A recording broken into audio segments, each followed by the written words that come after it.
Bhutanam adharmasya tadatmanam srijamyaham. Whenever there is a decline of dharma and a rise of unrighteousness, adharma, then I incarnate myself for the good of the world. Om Shanti, Shanti, Shanti. Peace, peace, peace be unto us all. Today, our topic we have selected, that is called Achina tree.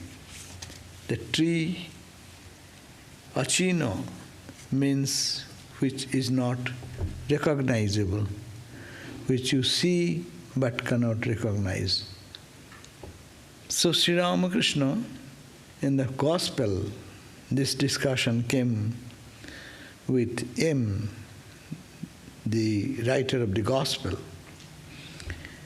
And he was talking about the glory. Sri Ramakrishna was talking about his own experiences and his revelations which he felt, and his intoxication, God intoxication and other things.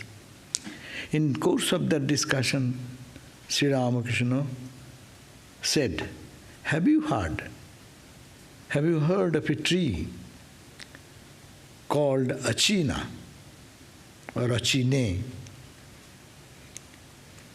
There is a tree called by that name, but nobody knows what it is.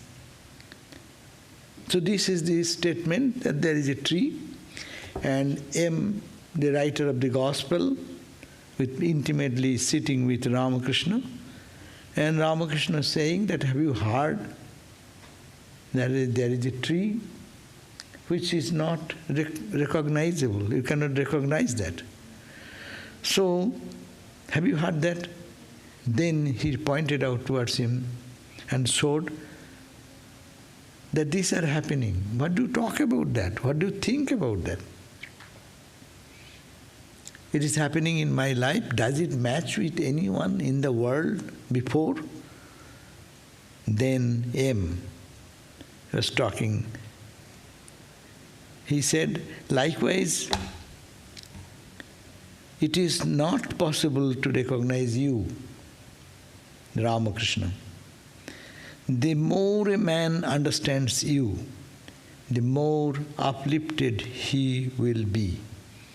This is M's assessment about Sri Ramakrishna. And M says, as it is, the tree is not recognizable, unrecognizable tree. What it is, we do not know. So we do not know who you are. It is not possible to recognize you.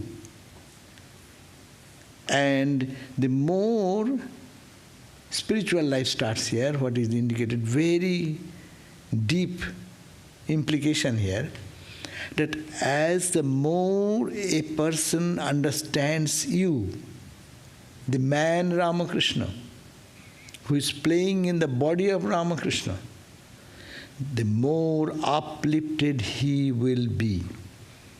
It is M's own assessment. Then M was silent, and M was said to himself. The Master referred just now to the sun at the dawn. When the sun comes, all the darkness and ignorance disappear. So Ramakrishna is like a sun. With the rising of that knowledge about Ramakrishna, it will be, the darkness and ignorance will be gone. And also, the tree unrecognizable by man, indicating this, he is indicating himself that it is not recognizable. And then he continues in his own thought. M says, did he mean that he is an incarnation of God? And is this the play of God through man? Is the Master himself an incarnation? Was this why he cried to the devotees from the roof of Kuti, "Where are you? Come to me"? He's thinking all this about Sri Ramakrishna. That is this the person who we see every day, but could not understand his depth and integrity and the spirituality? Who is that guy? We see people of deep intelligence or great celebrity, but this Ramakrishna is so unassuming, so simple, at the same time so profound. And being with him, the darkness of the heart disappears. That's why M, in his own experience, is saying, is this that he is recognizing, telling him to recognize him? Is it that unrecognizable tree he mentions? Is it that just he mentioned when the sun rises, the rising sun at the dawn, the darkness, deep darkness of the night disappear? Is this Ramakrishna? Is he incarnation of God? That's why is he calling on the roof of the Dakshineshwar, saying, "Come, come, ye come." And he's crying for the devotees' roof, "Where are you? Come to me." Is that Ramakrishna? Is an incarnation? These are his questions. Very difficult for ordinary human being to recognize an avatar. Because we see that person is like us. He eats, he sleeps, he cries, he falls down, breaks his arm, he cries, he has this sore throat here, cancer, like us. How can we understand he is incarnation? Who is incarnation? Who is incarnation? Incarnation is God himself. When he comes down in human frame, that person is called incarnation. So this is the difficult question. Ordinary human being to understand and recognize an incarnation because of this hide and seek play. They appear to be like us. Once upon a time, then we were talking to some young people, and to talk about Ramakrishna and Avatar, many people feel difficult to acknowledge Krishna, Rama, Christ, Buddhas. They're like us. What's the speciality? Why am I to bow down my head at the feet of this person? Why am I to think of God? Is it not too much? So, it was very difficult to convince anyone that Krishna is God himself, Christ is God himself. Because we see him, the human aspect of it. But we don't see the manifestation of that tremendous power, which is impossible to have a little trace of that in ordinary life. So this extraordinary power, Ramakrishna used this word very nicely. It is like the king comes to visit his subjects incognito, in ordinary dress. When the king comes to see the condition of the subjects, did he lose his power of controlling the country?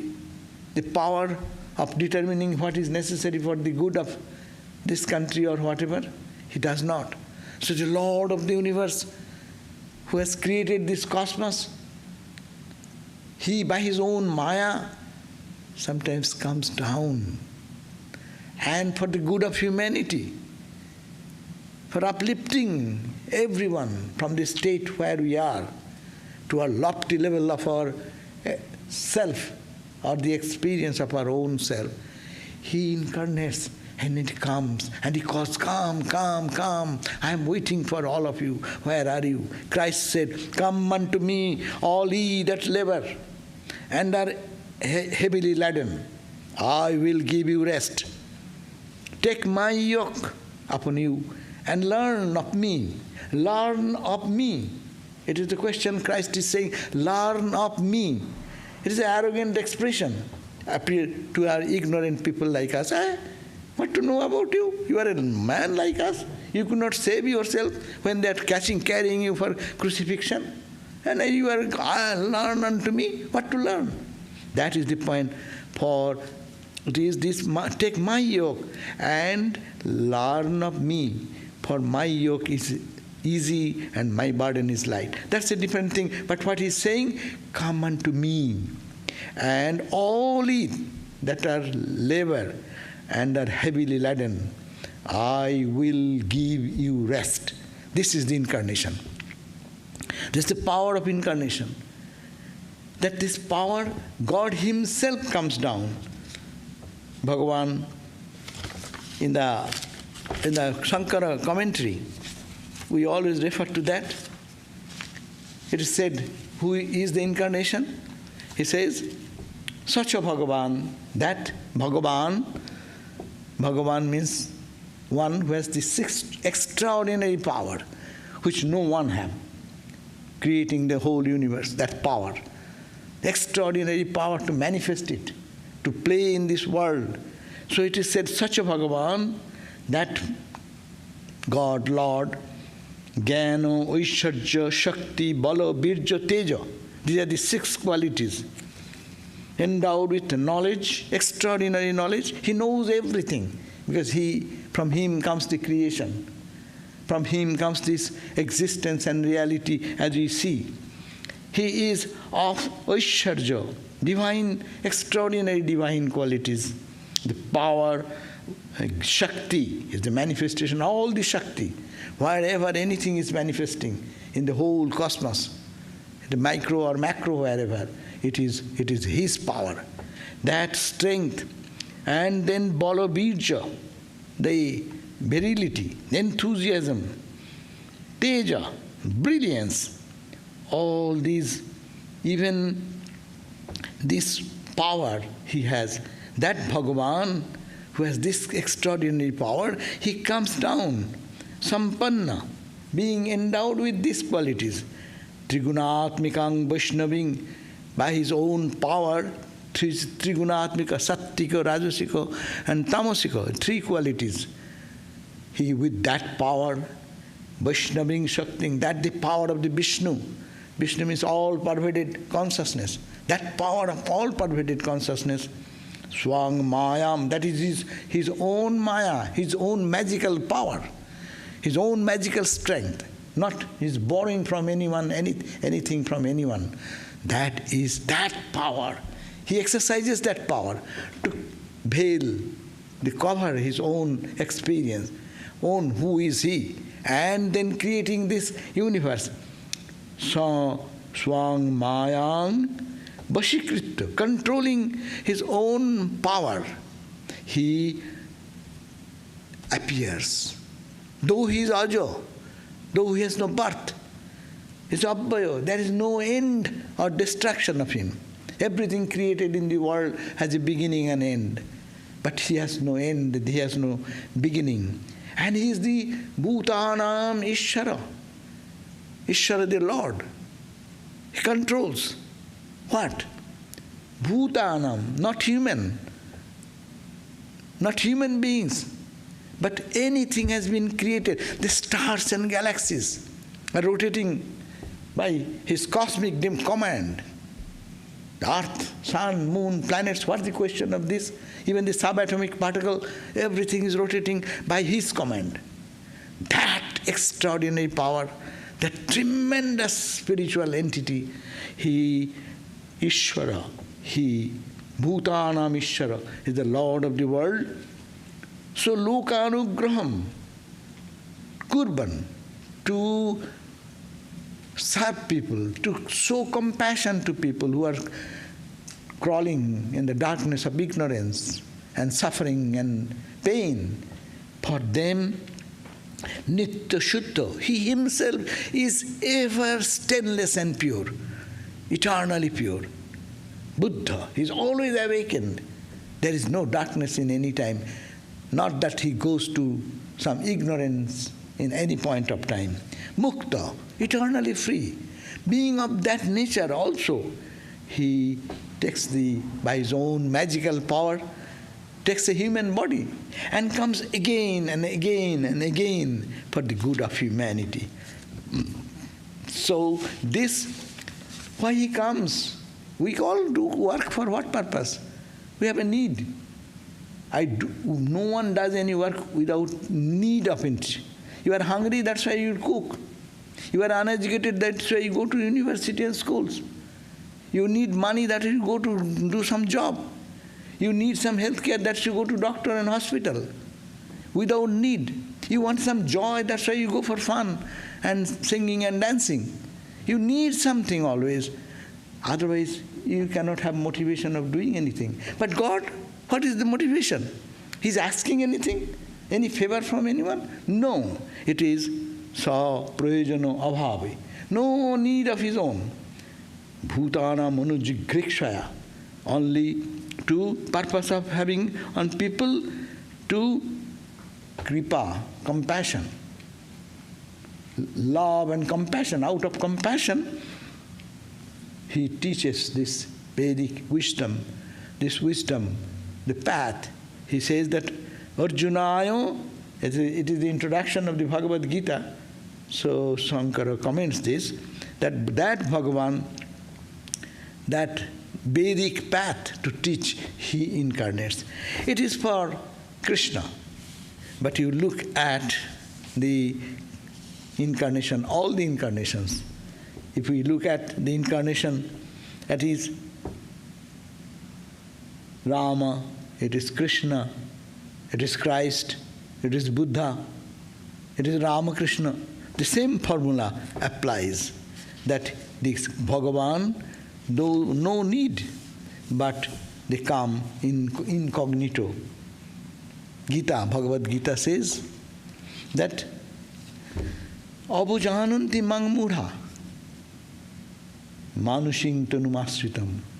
When I take a manushi, human body, I enter into a human body, not knowing they know me. They know me as the Vasudeva's son of Vasudeva. They know me, I am the king of Mathura. They will know. But that is subduing their wisdom. They know me, not my in level. They see me in a lower, from the lower standpoint. Abhojananti. That means they are not understanding my real glory. They wrongly understand me. And there are mudha. They think they know everything in the world, but they are very foolish people in the world. Because I take a manushing tanum asritam, I take a human body. And parang bhavam, they don't know my supreme spirit, that I am the creator, I am the sustainer, I am the destroyer. Everywhere is my power, everywhere I am in every place. But still, it is I appear as a human being to show people the path to liberation and to find peace in the life struggle of our day-to-day life struggle. So, parang bhavam ajananta, Gita, Bhagavad Gita, 9th chapter, 11th verse, that they, not knowing my supreme nature, and ignorantly they see me as a human being, that I am the Bhuta Maheswaram, I am the Lord of the entire created being. And Maya Tatamidam, I pervade everywhere. Idam Sarvam Jagat, all this universe as you see. And everything is I in unmanifest form. I am here everywhere. That's the hide and seek play. God is playing hide and seek. He is everywhere, but we don't recognize him anywhere. We don't see anywhere, but he is everywhere. Rather, we are misunderstanding the presence of the Lord and thinking that it is human, it is subhuman. And when he comes himself, that's a special attraction. The whole world gets attracted to that. to Christ and Buddhas. For centuries, for thousands of years, their impact continues to give freedom to people who are searching for truth. And he is the Gati. In the 9th chapter, 18th verse, Bhagavan says, I am the Gati. Gati means the end, where your life's journey goes on, and you end. End where? When you know me. Gati. Bharta. I am the maintenance. You are sustained every day with your breath, with your food, nourishment. Who supplies that? Oh, you see, the farmer has created. Farmer does not create anything. It is God's plan. The seeds sprout. Do anyone create that? It is the seed's capacity? Or it is somebody, farmer is doing that to grow into a plant or tree or fruits? It is I am the Gati. I am the sustainer. I am the Lord, Prabhu. I am the witness, eternal witness. I observe everything in what is going on, but untouched. Nivasa Saranam Sweet. I am the eternal friend of everyone who takes refuge in me. I am the cause of creation, Prabhava. I am the cause of destruction, and Pralayasthanam, Nidhanam. And I am the seed for regeneration, eternal seed for creation and sustenance, and this cycle of birth and death and everything. I am that. People don't know that, and they only see my apparent form. Therefore, Gita suggests, take surrender. Take refuge in me.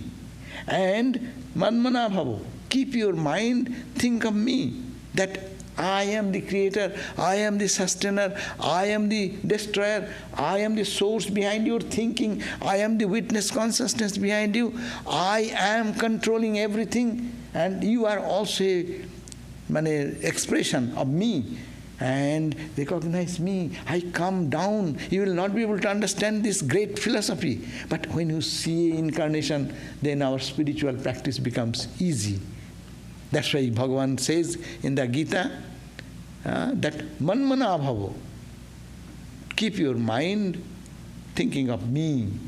Not the man Krishna, not the man Ramakrishna, not the man Buddha, not the man Christ, but the spirit who is working through that limited body and mind. Body may be limited, mind may be limited as you see, but through him the infinite is manifesting. You can say, I am also an incarnation. Why? I talk, I am a great intelligent person, I do this, I do that. But you don't do anything by your own power. You are borrowed power. But God, when he comes, it is his own power. And that's why we get caught into the trap that Bhagavan says, Abhyaktam Bhaktimapannam Smannante Mam Abuddhayo. Those who are abuddhi, buddhi, who have no intelligence, maybe intelligent in the worldly sense, but no real intelligence, that abuddhi mannante, they think. They think what? Abhyaktam Bhaktim Apannam. When abhyakta, the unmanifest, becomes manifest in a human body, only like us, few feet height, with flesh and bone, eyes, ears like us, suffering, pain, pleasure like us. So, Bhaktim Apannam, they are entangled into this limitation, and then look down upon me as an ordinary.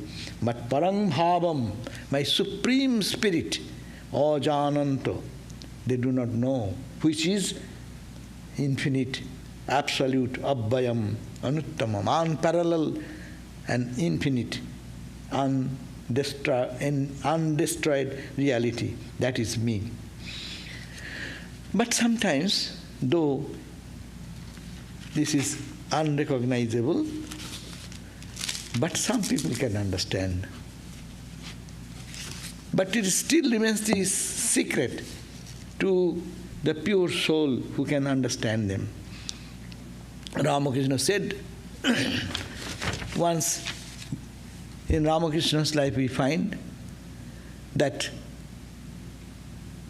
he was asked, Bhairavi Brahmani, his guru,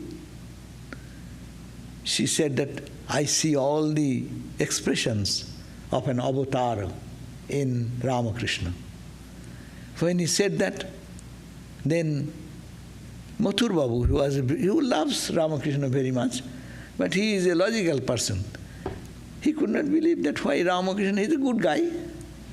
He's a good guy, he's a noble person, he's a loving person, he's a caring person, he is intoxicated in God, he does not understand any worldliness, but he is full of bliss. That much I understand. Why are you to make someone as God? It's a very legitimate question. He said, I don't find any reason to make him a God. Some people used to say, Mahendra Lal Sarkar, Dr. Mahendra Sarkar, he used to come. Then he used to say, I understand he's a good guy. Ramakrishna is a good man. And very nice. And really so humble and everything. But why are you making him crazy by saying he's an incarnation? And Girish Ghosh and this M will get into the fight always intellectually. That to understand, how do you understand incarnation? You are just making him crazy and giving him his ego puffed up in Ramakrishna. He's a good guy, don't destroy his peace in like that. That is the understanding of Mahendra Lal Sarkar.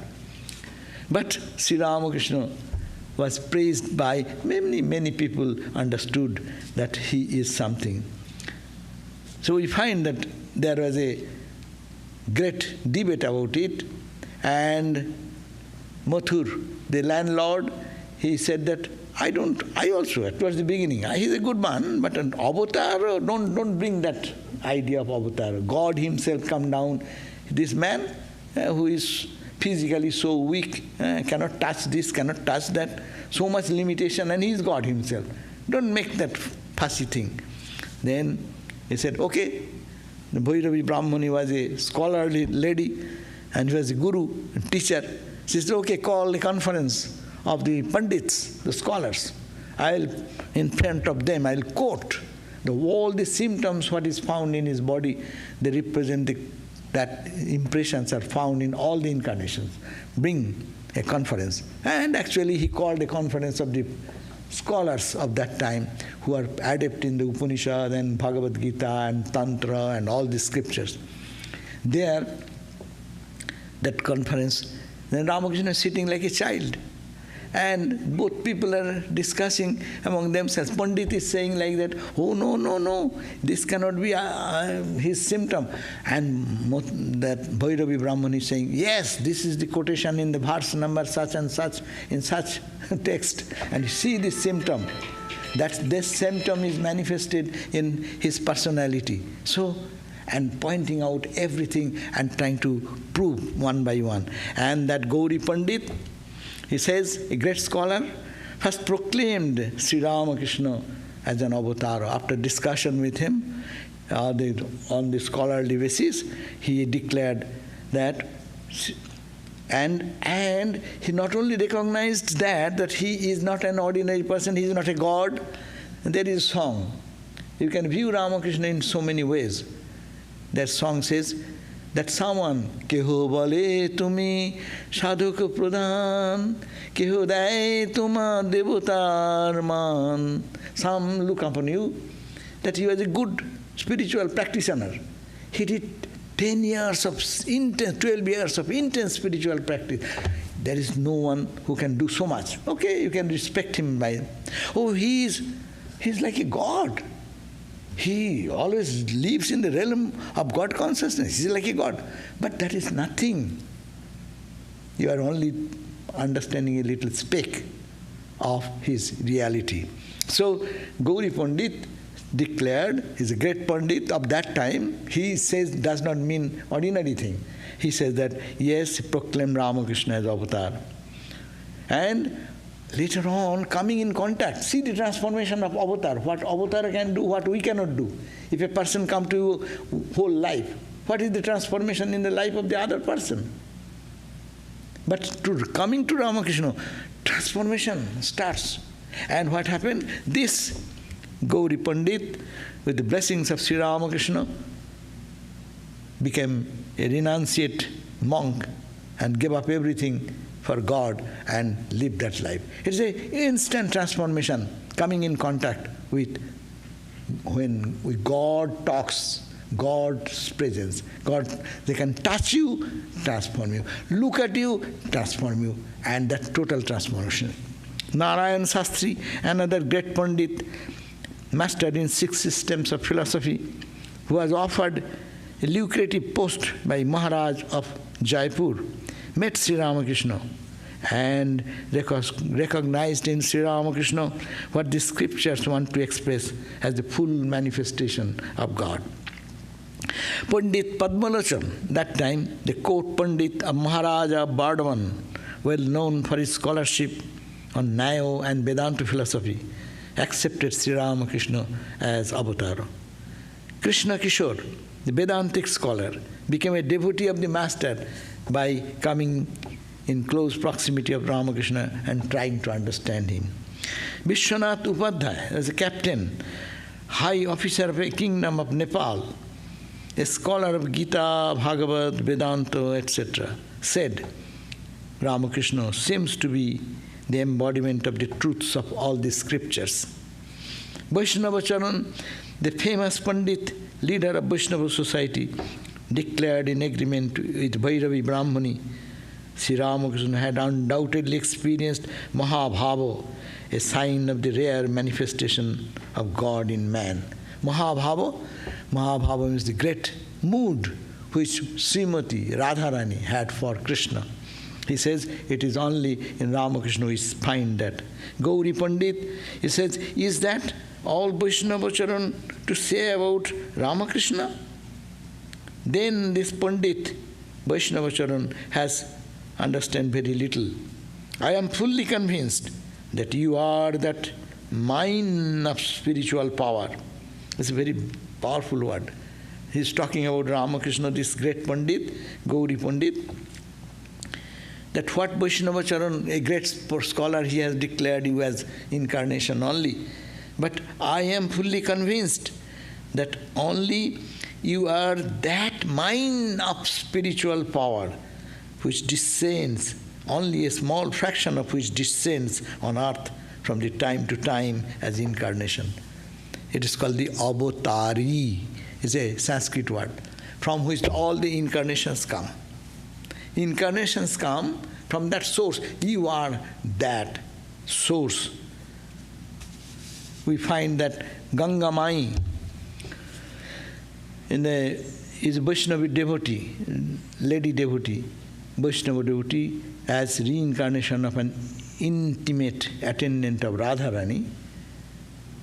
60 years old when he saw Ramakrishna, had frequent trances, spoke of Sri Ramakrishna as an incarnation of Radha. So there are people who are pure in heart, they have studied and they are practicing. They may recognize little bit of him. Girish Ghosh, you remember when on the 1st of January in 1886, Sri Ramakrishna was in ill health, throat cancer, coming down, and he asked, suddenly seeing Girish, he said, what have you found in me? What have you found in here? That you are telling everyone that I am an incarnation of God? Like a child, he asked this question to Girish Ghosh. Then Girish knelt down before him and said, what can an insignificant person like myself, Girish, say about one whose glory even the sages like Vyasa and Valmiki could not adequately measure? So what shall I say? This is the great scholars, great advanced spiritual personalities perceive about Ramakrishna. Ramakrishna is only one incarnation we are talking about. But here, according to the depth of one's spirituality, one can assess Ramakrishna. As Christ said, they learn of me as one can learn more of incarnation, that he reaches the truth so fast. It is very easy to reach God when we have faith in incarnation. The God, the impersonal, absolute, these are very good idea. Non-dual, absolute, consciousness, this and that. But when that consciousness becomes concretized, and appears in human form, then spiritual sadhana becomes very easy. Christ said in another place, I am the light of the world. He that followeth me shall not walk in darkness, but shall have the light of life.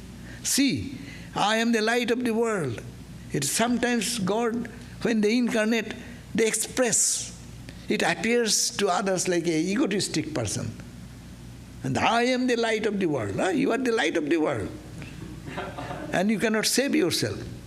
When crucified and when you are taken to all this torture, what type of God you are? But they don't understand that everything has a meaning when God comes down for the world. No? So He is the light of the world. And He said, he who followeth me shall not walk in darkness. You follow in incarnation, love and incarnation. With that love, you will progress spiritually faster than any other path. Theoretically, God of love has come down in a human frame to show His infinite compassion, infinite expression of love. I am the way, the truth, and life. No man cometh unto me, the Father, but by me. That means the Father is the absolute Satchidananda. If you want to reach there, you cannot go. That's why it comes in spiritual life. They say a little question comes up, what is called the grace of God. And that part is necessary to reach that. But how you go there? You cannot jump into the infinite. You have to go through some finite. And because you are finite, your mind is finite, your thought is finite, your understanding is finite, how big you talk about the infinite. Infinite have no concept. That's why Ramakrishna life we are talking about, as we see so many examples. I come to Naren, that Naren's example, Naren is testing Sri Ramakrishna. Naren says, when Sri Ramakrishna almost dying, last phase of his life, throat cancer has aggravated so much, and he entered into the room, and he just sat in one corner, and he was thinking, if in the midst of this racking physical pain, he declares his Godhead, then only I shall accept him as an incarnation of God. So he said, if he can say that I am God, then I will believe. He just thought, entering into the room, just in his own mind. And you know, then what happened? The Master smiled. And gathering his remaining strength, because you are so feeble, so weak because of the cancer. It's a physical body. We always mistake in spiritual life. If he's a spiritual person, why he will be sick? Why he will be having some health problem? Why can he not cure? He can cure. But for curing, he does not come. He wants to prove that when you take a physical body has its own way of functioning. It's a machine. It will work in the worldly way. You want to see the miracle. Oh, there will be no disease, there will be no... Then how he is born? How he will be born? How he will work? How you will learn when you will have some disease? How to face the challenge of life? So these are great lessons. It's not talking only, but great lessons. So, you know, that time the Master smiled, and gathering his remaining strength, Sri Ramakrishna distinctly said, "Oh, Naren, still doubt? He who was Rama, he who was Krishna, he is Ramakrishna, not according to your Vedanta." Because Vedanta don't accept incarnation even. What is incarnation? That is name and form. But that ideal to do when you samadhi. So when you are talking in the level of visual universe, there is human personality, there is divine personality, there is all distinction, there is health, there is good health, there is bad health. So, and that's why Sri Ramakrishna declared that yes, the same person has come. We find that one day in Ramakrishna's Gospel it is said, Sri Ramakrishna said this, Arjuna, to Krishna. Arjuna said, "You are Brahman, absolute." Krishna said, "Oh, you tell me I am Brahman, absolute?" And then he called, "Krishna, follow me." Krishna said, "Follow me, and I will know whether or not I am Brahman, absolute." Then it is Sri Ramakrishna talking. Arjuna then said, "I see." He took him, Krishna took him, Arjuna, to a place and saw a big tree and asked Arjuna, "What do you see?" Arjuna said, "I see a huge tree, and on it I notice fruits are hanging like clusters of blackberries." Krishna said, "Oh, is it so? Come nearer, and you will find that these are not clusters of blackberries, but clusters of innumerable Krishna like me hanging from the tree." That means this universe is so big, and incarnations come again and again so many times. Millions and billions and trillions of years history. We only know only patching part, limited part of that incarnation. And we are overwhelmed with it. That's why he says, the divine incarnations without number appears and disappears in the tree of the absolute Brahman. So we talk about Brahman, it has become very colloquial, common language, but we have to understand. What we talk, we don't understand anything. So that's why it is said, even the incarnations, without number, again and again they come, and we want to redress it. Again the world goes in scarlet hell, and again the incarnation comes to straighten it. So that's why Holy Mother said in one time, there is no rescue. Bare bare asa, again and again coming. Bare bare ashi, dukkha rashi rashi, suffering so much for the redemption of the people. Is there any release? There is no release of incarnation, God Himself, because it is His duty to come back again and again to guide us. You know, Ramakrishna said in another place, do you know what God with form is like? It is like bubbles rising on an expanse of water. Various divine forms are seen to rise out of the great akasha of consciousness. The incarnation of God is one of this form. The primordial energy sports, as it were, through the activities of a divine incarnation. The Mahashakti, the Maya Shakti, through that power, God Himself works. Seeing, and this is a very important point, seeing an incarnation of God is the same as seeing God Himself. This idea helps us. When you see Christ, you see God. So Mahapurush Maharaj used to see, you have not seen Ramakrishna. You see me, you have seen God. Because there is nothing but Ramakrishna, nothing but the spirituality what Ramakrishna stands for. So looking at, that's why many people say, I can't meditate. Sometimes our sadhus recommend, just you need not have to meditate, just look at the picture of Ramakrishna. Super sattvic. There is no trace of any ignorance there. There is no touch of any lust and greed there. It is a unprecedented manifestation of purity, love, joy, compassion, holiness, and stainless character. So look at that, and your mind will be purified. Look at Holy Mother. Your mind must have to be pure immediately, because it is the embodiment of purity. As we really feel with a horrible face, who is a demonic person, look at his face. What reaction will come in your heart? Similarly, when you see this incarnation, that soothes our heart. So that's why seeing an incarnation, this is Ramakrishna saying, seeing an incarnation of God is the same as seeing God Himself. So the incarnation is the ardor. The only place milk is to be got. There is a great accumulation of divinity in an incarnation, like the accumulation of fish in a deep, hollow lake.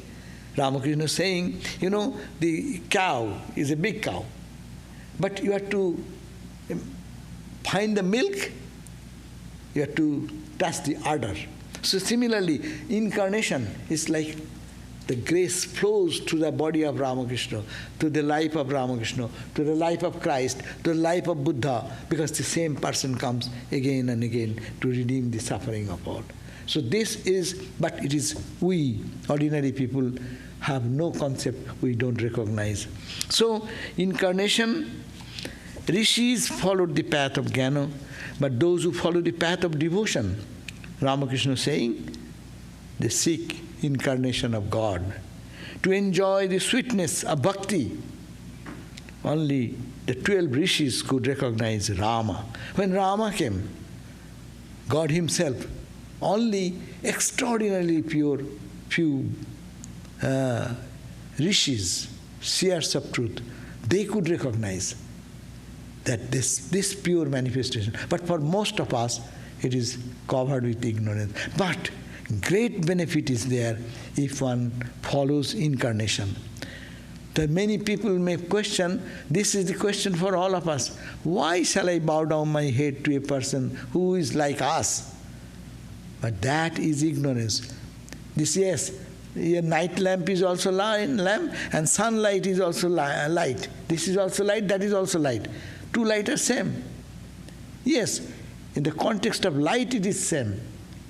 As Brahman it is same. But as manifestation, what is the comparison between sun and the night lamp? So we compare with, I am saluting, why shall I salute to Ramakrishna? Why shall I salute to Christ and Buddhas? You are a fool. You don't know what the power of manifestation, power of purity, power of redemption, power of compassion. It is superhuman. God sports in the world as man. He incarnates himself as man, as in the case of Krishna, Rama, Chaitanya. If you seek God, you must seek him in the incarnation. That is Ramakrishna saying. I think that is for us to remember. If you seek God and you want to realize God, then you must seek him in the incarnations. One needs spiritual practice in order to know God and recognize divine incarnation.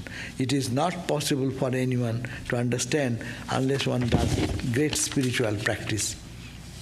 So we find that manifestation of God, when he comes, we get bewildered, we think them as a human being, but if one can recognize this, that the Lord of the universe has come incognito to look at the condition of his children, who has the power, all this extraordinary power, and he incarnates again and again. You choose any one of it, but you make your spiritual practice intensely. Love that incarnation as we love other things.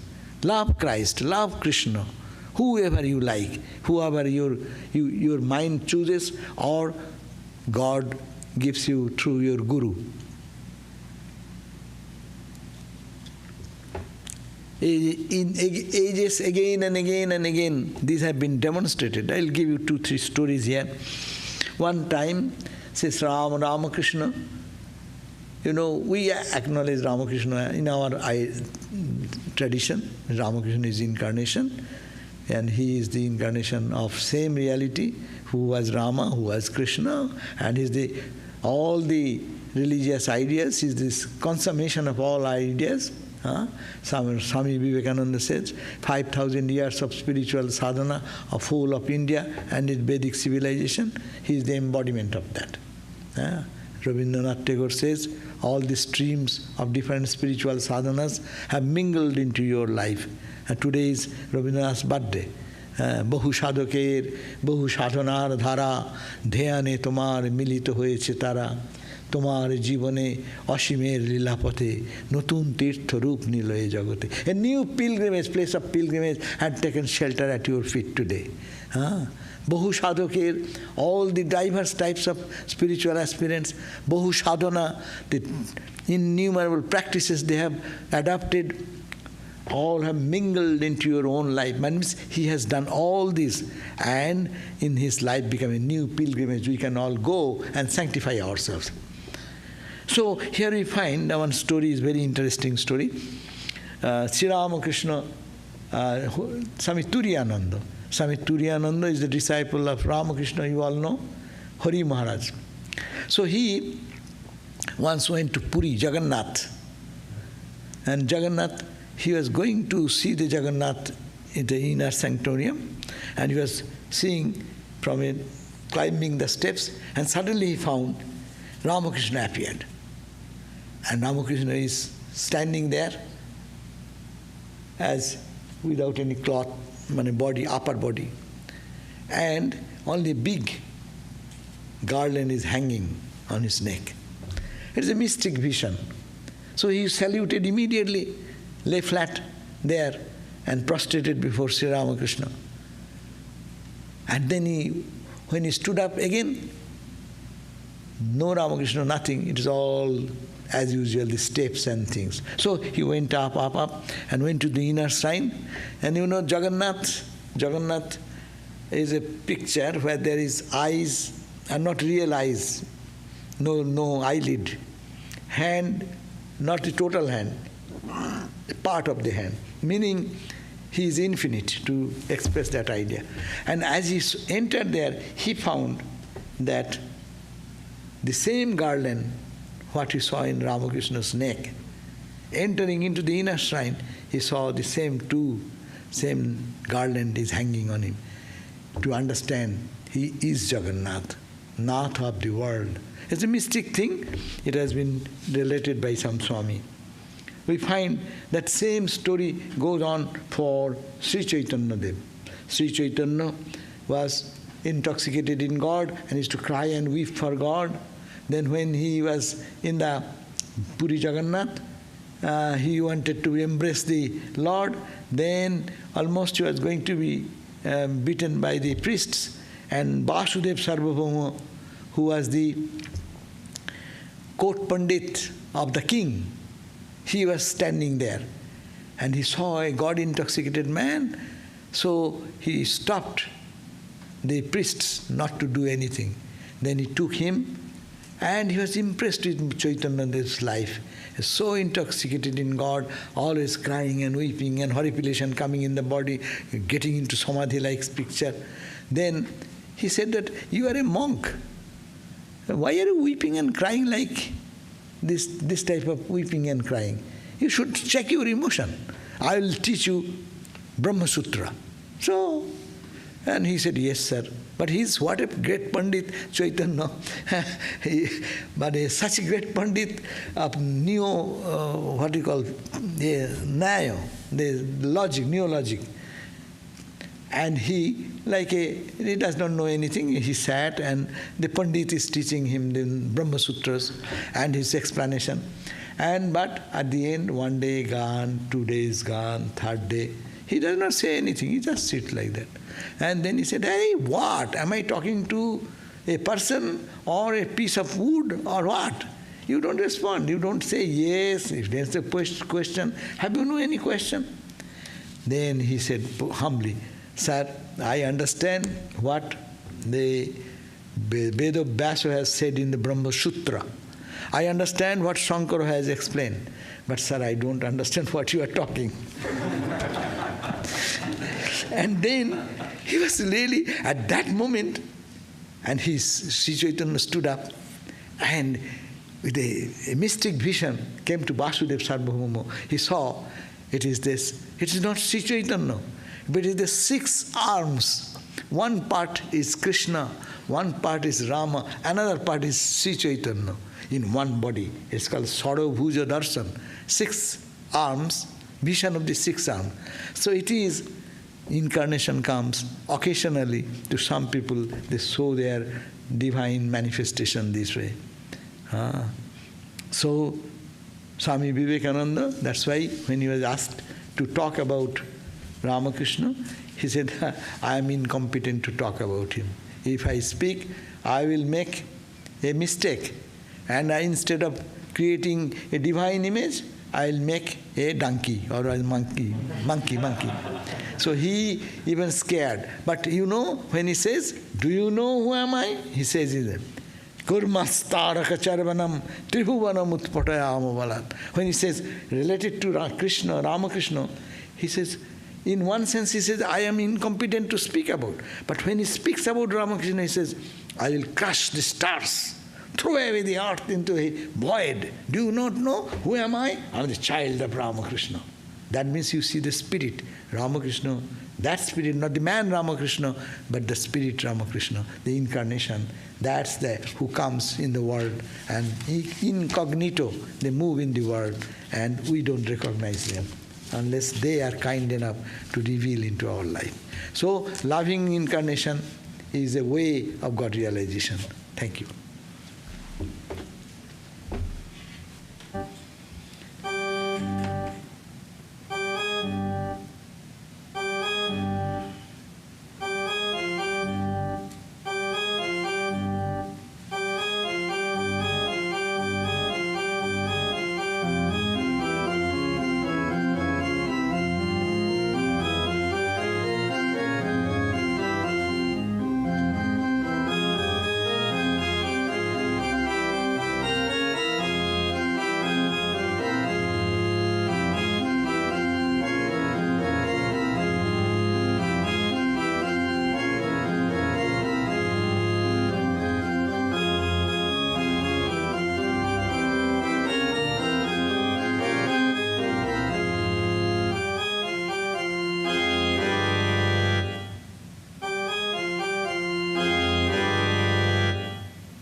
Om Shanti, Shanti, Shanti. Is there any next? Who is speaking? Vivekananda. You can say. Next week our speaker will be Swami Arupeshananda, and his topic is on the multiverse. Multiverse. Whatever that is.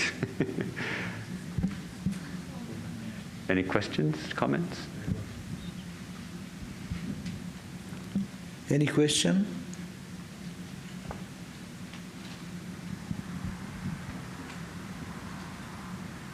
So good then. There's a question.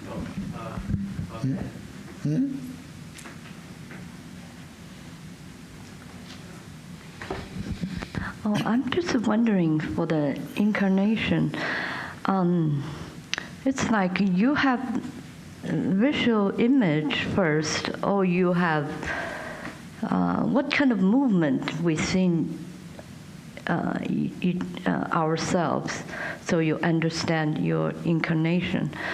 Of course, a lot of times it's based on our knowledge of what is human being could be, what is God could be.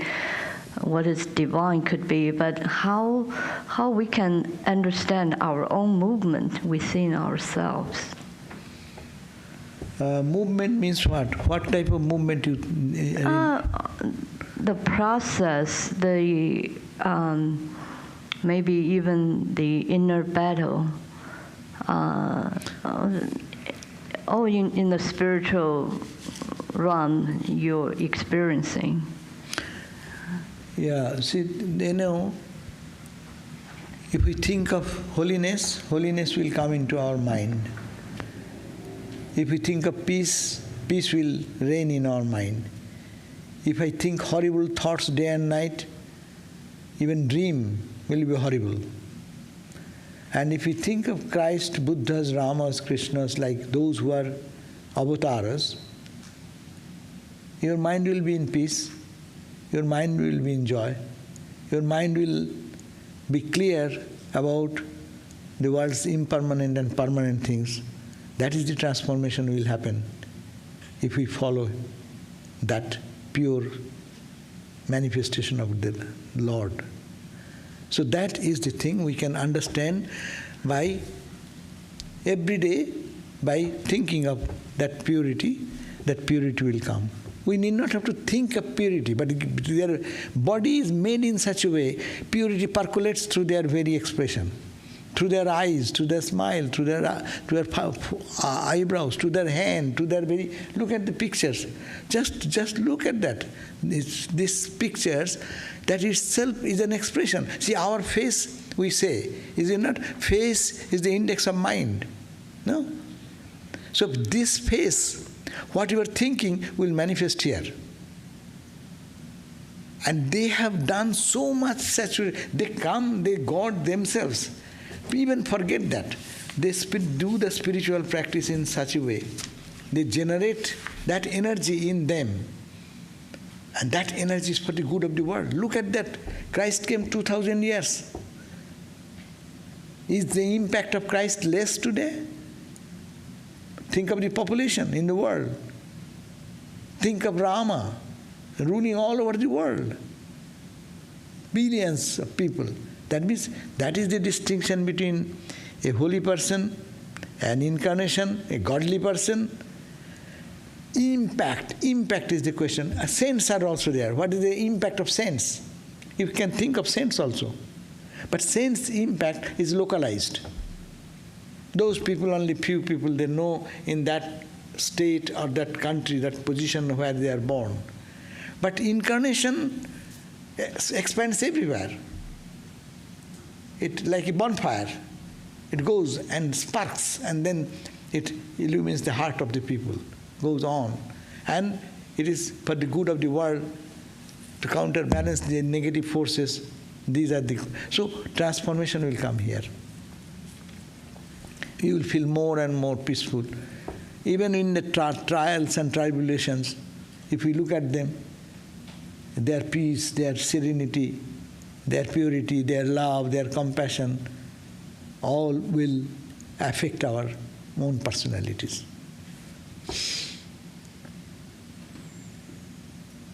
Any other questions? Okay, so no question is good. Okay, so thank you all. Okay, and I end here. Om Sthapakaya cha dharmasya sarvadharma sarupine avatar varishthayo Ramakrishnaya te namaha. Om Shanti Shanti Shanti. Peace, peace, peace.